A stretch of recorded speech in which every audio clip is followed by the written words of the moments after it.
یہ ہم تو پتہ نہیں اسلام کس طرح پھیلانے نکلے ہیں. حضرت خواجہ غلام فرید رحمت اللہ تعالی علیہ چشتی بابے، میرا عشق بھی تو ہے، حضرت کا کلام ہے. بڑے بڑے حضرت نے بڑا درد بھرا ہے. ایتھا میں مٹھڑی جند جاں ملب وہ تا خوش وس دے وچ دے سرف. قربان جائیں خواجہ غلام فرید پہ بھی. وہ حضرت کا نا نفلی روزہ تھا.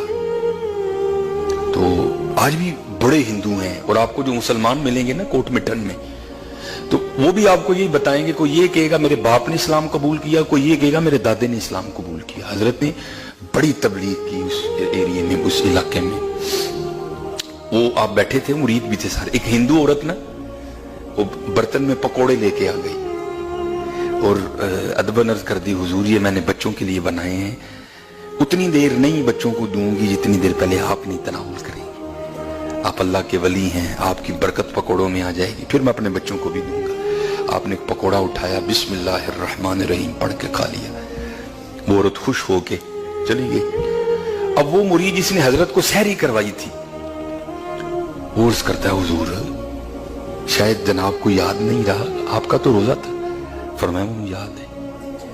تو عرض کی، حضور ہندو عورت کو خوش کرنے کے لیے آپ نے روزہ توڑ دیا.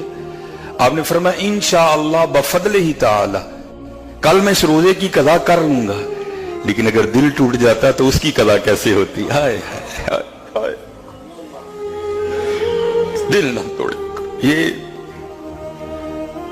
یہ ماہنامہ فضان مدینہ ہے، دعوت اسلامی والے جو مہینے کا رسالہ نکالتے ہیں. تو یہ الیاس قادری صاحب کے ہاتھوں کا لکھا ہوا ہے. کیا؟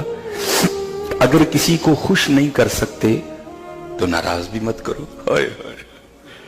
اگر کسی کو خوش نہیں کر سکتے تو ناراض بھی نہ کرو. یہی ہے بس حضرت جس کی آج پاکستان کو